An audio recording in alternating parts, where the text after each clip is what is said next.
course, the question is, why didn't they die that very day in which they sinned, in which they were left physically naked, which represented their spiritual nakedness, in other words, their unrighteousness, which eventually would lead to death, to the decomposition of their bodies, the ultimate nakedness? Why didn't they suffer death in all of its implications that day? The reason why is because God had established an everlasting plan in the ceaseless ages of eternity. In fact, that plan that God established before the foundation of the world, we're going to read it in a moment from Scripture, envisioned two things. Number one, it envisioned choosing a perfect, unblemished lamb. And then that perfect, unblemished lamb was to be sacrificed for the sin of humanity. In the case of Adam and Eve, for the sin that they had just committed.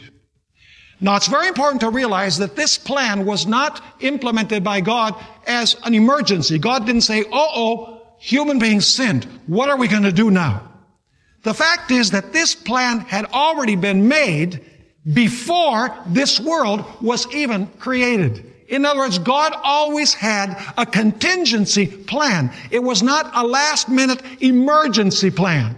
God knew all the time what was going to be necessary to save man from his sin.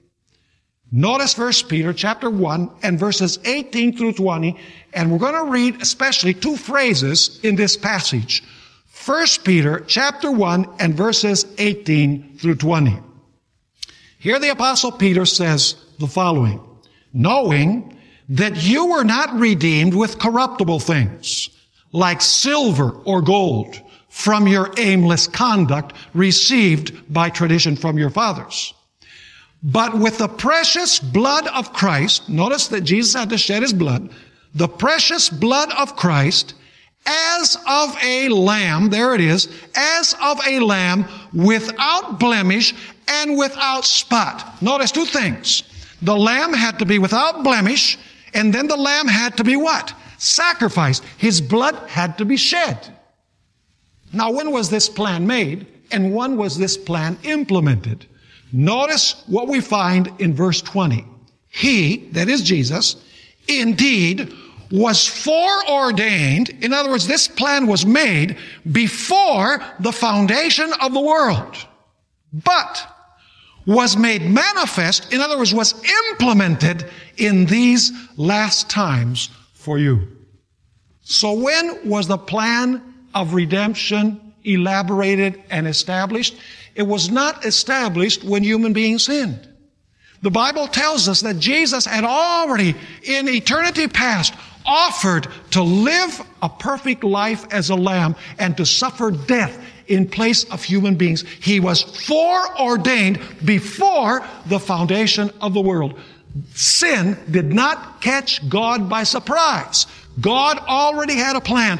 That's the reason why the gospel is called the everlasting gospel, is because it goes all the way into eternity past, at least as a plan. Now, I want us to notice that this plan was announced to Adam and Eve when they sinned. You see, the Bible tells us that they were covered with the glorious robe of light, which represented their obedience to the law of God, their righteousness. When they sinned, the Bible tells us that they were left physically naked, which represented the fact that now they were unrighteous. In other words, they were disobedient to God's law.